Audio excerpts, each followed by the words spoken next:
before he died, and he remembered every detail, even who put the cross in for each, you know, which is John Sydenham on the left. And it was just amazing that, you know, the number of games that he played, that he would remember exactly a game where they got pummeled. I think every player can do that, actually. I think that's part of their memory, that, you know, they remember very, very clearly where they were, what they were doing, what kind of game they had, the goal they scored, the pass they made, or whatever it was. George was interesting. I mean, when people ask me about my favourite footballer, I always have to say the best all-round player I ever saw, and that was George Best. I mean, Matt said that, you know, that he was the best player in every outfield position that he had in the team. You know, he was the best full-back, he had best midfield player, best winger, best centre-forward. And Matt said to me, he said, possibly he's a better goalkeeper than Harry Gregg, although they didn't try that out at present, he said, because Gregg will kill him. But he was an astonishing player, and he had wonderful balance, he had speed, he was two-footed.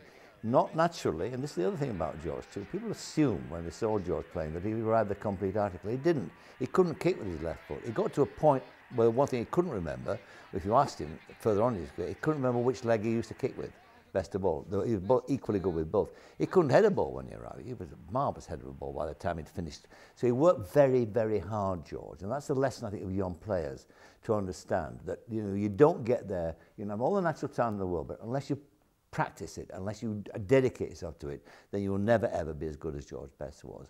Now the sadness, the counterbalance to that was having done all that hard work and being what he was, this great player, more than that, this huge star, the godfather of David Beckham and the rest of them, that he threw it all away.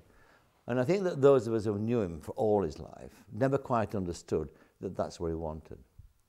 That in a sense that he was from the very beginnings, he'd started this run toward the cliff edge. And we all tried to persuade him to veer off, to stop or whatever, and he never wanted to. And it wasn't until it was too late that I fully understood that George didn't want to stop drinking. And do you think it's part of the exuberance? Well, no, I think it's, well, I don't know. We can all be sort of psychiatrists on this one. I mean, maybe it was genetic. His mum had a drink problem, of course, we learned, you know, so maybe there was that genetic disposition. Maybe it was just that he had in him this willful thing about, nobody's going to tell me how to lead my life.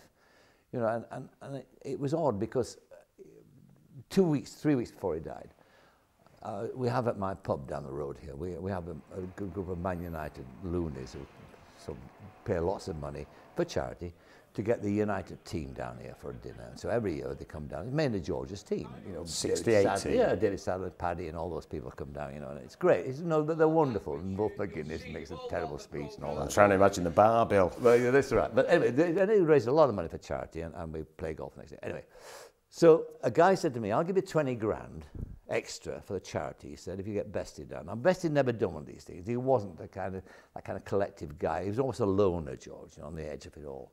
And so I said, all right, so I called him. And I said, listen, this is the deal. I'll come down, no problem at all. Now, he never let me down once.